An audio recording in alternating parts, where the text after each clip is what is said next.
Welcome back to our journey through the history of ancient Egypt. In this episode, we delve into the Middle Kingdom, a period often described as Egypt's Renaissance.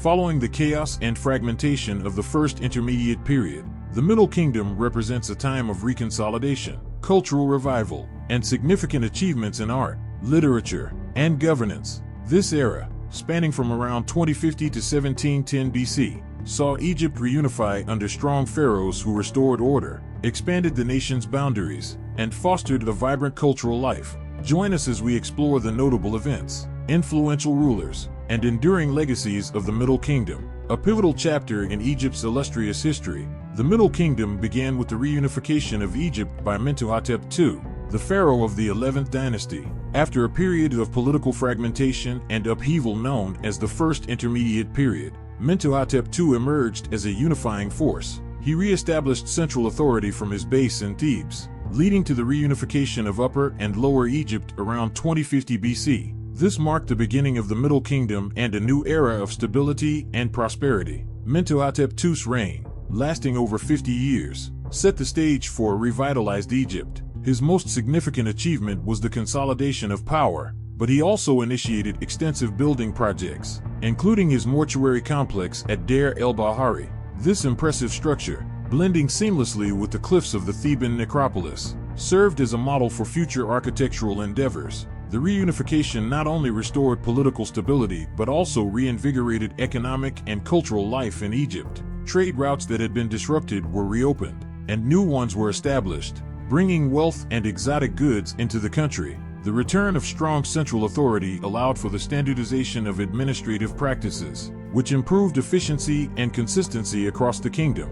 Regional governors, or nomarchs, were brought under tighter control, reducing the risk of local insurrections and ensuring that resources were directed towards the state's priorities. This centralization of power was crucial for the pharaoh's ability to implement large-scale projects and maintain order throughout Egypt. The Middle Kingdom is often regarded as a classical period for Egyptian art and literature. Artists and craftsmen reached new heights of skill and creativity, producing works that reflected both continuity with past traditions and innovative approaches. Literature flourished, with new genres such as wisdom literature, tales, and autobiographical inscriptions becoming prominent. Works like the story of Singu and the instructions of Amenemhat are celebrated examples of Middle Kingdom literature. These texts not only entertained but also conveyed moral and philosophical teachings, reflecting the values and concerns of the time. Artistic expressions during the Middle Kingdom were characterized by realism and detail. Sculptors produced lifelike statues and reliefs,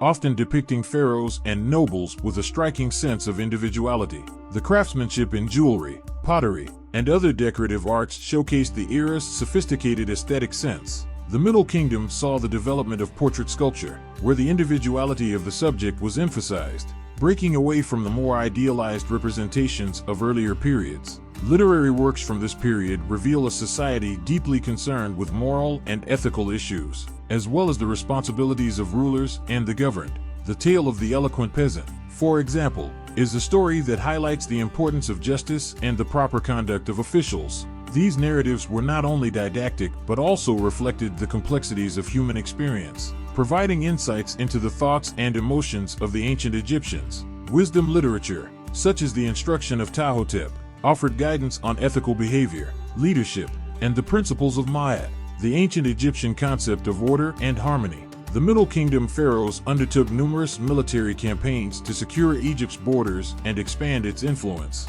These campaigns were aimed at defending against potential threats and asserting control over neighboring regions. In Nubia, to the south, the Egyptians established a series of forts to protect their interests and secure access to valuable resources such as gold. Pharaohs like Senusret III led expeditions that extended Egyptian control further into Nubia and established trade routes that brought wealth and exotic goods to Egypt. These military activities were meticulously documented, providing insights into the strategies and logistics of Middle Kingdom warfare. The pharaohs' military achievements not only enhanced Egypt's security but also reinforced their authority and divine right to rule. Senusret III, one of the most formidable military leaders of the Middle Kingdom, conducted campaigns that brought the entire region of Lower Nubia under Egyptian control. This not only secured valuable resources, but also established a buffer zone against potential invaders from the south. In the Levant, Egyptian influence extended through both military campaigns and diplomatic relations. The construction of fortresses and the establishment of administrative centers in these regions facilitated the control and integration of newly acquired territories. These expansions contributed to the economic prosperity of Egypt, as they opened up new trade routes and access to a variety of resources and goods. The pharaohs' ability to project power beyond Egypt's traditional borders demonstrated their military prowess and reinforced their status as divine rulers ordained to maintain Ma'at. The Middle Kingdom was a time of significant social and economic developments. The centralized government implemented reforms that improved agricultural productivity, administrative efficiency, and economic stability. Large-scale irrigation projects were undertaken to enhance the fertility of the land, supporting a growing population and ensuring food security.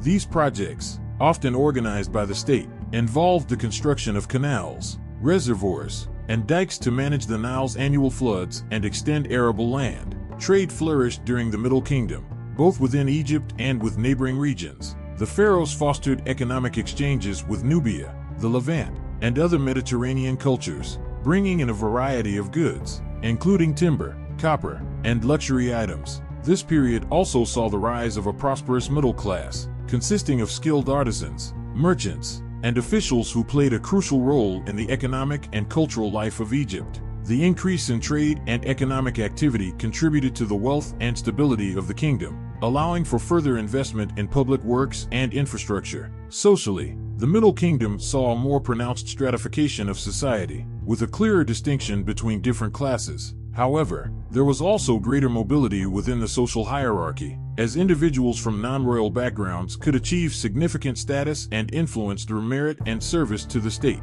This period witnessed the rise of a bureaucracy staffed by skilled administrators who played a vital role in the efficient management of the state. The creation of extensive records and documentation allowed for better coordination and oversight of resources, labor, and agricultural production. Religion continued to be a central aspect of Egyptian life during the Middle Kingdom. The pharaohs were seen as intermediaries between the gods and the people, and their role in religious rituals and temple constructions was vital. The cult of Osiris, the god of the afterlife, gained prominence during this period. Beliefs about the afterlife became more democratized, with the notion that ordinary people could also achieve a blessed existence in the afterlife, not just the pharaohs and elite. This shift is reflected in the construction of tombs and the inclusion of mortuary texts, such as the coffin texts, which provided instructions for the deceased to navigate the afterlife. The emphasis on funerary practices and the afterlife led to the development of more elaborate burial customs and tomb designs.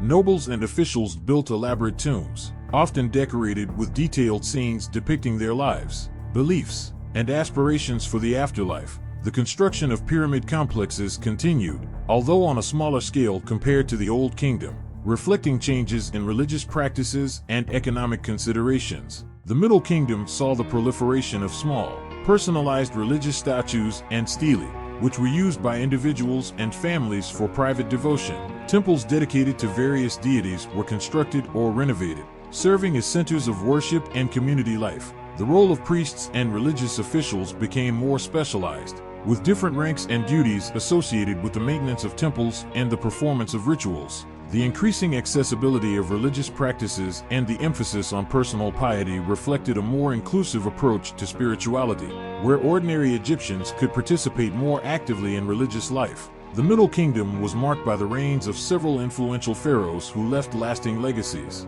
Amenemhat I, founder of the 12th dynasty, moved the capital to Ichta'i and implemented administrative reforms that strengthened the central government. His successors, including Senusret I, Senusret III, and Amenemhat III, continued his policies and contributed to the period's prosperity and stability. Senusret III, in particular, is remembered for his military campaigns in Nubia and his efforts to fortify Egypt's borders. He is also credited with numerous construction projects, including temples and fortresses, which exemplified the architectural advancements of the time. Senusret III's reign was marked by significant developments in both domestic and foreign policy. He established a series of forts along the Nile, extending Egypt's control into Nubia and securing vital trade routes. Amenemhat III's reign is noted for its economic achievements and the construction of the impressive pyramid complex at Hawara, which included an elaborate mortuary temple known as the Labyrinth. These pharaohs' contributions to the Middle Kingdom's cultural and political landscape were instrumental in shaping Egypt's development during this period. Amenemhat III also invested in large-scale irrigation projects in the Fayum region, which transformed it into a fertile agricultural hub. His reign is often seen as the pinnacle of the Middle Kingdom, characterized by prosperity, stability, and cultural flourishing. The Middle Kingdom of ancient Egypt stands as a testament to the resilience and ingenuity of the Egyptian civilization. It was a time of reunification, cultural revival, and significant advancements in various fields. The achievements of this period laid the foundation for future generations and left an indelible mark on Egyptian history. As we continue our journey through the history of ancient Egypt, we will explore the tumultuous Second Intermediate Period and the rise of the New Kingdom, a time of unprecedented power and prosperity. Thank you for joining us in this exploration of the Middle Kingdom. Your interest helps keep the stories of the past alive. Subscribe, comment, like, and stay tuned for more fascinating history in our next episode. See you next time.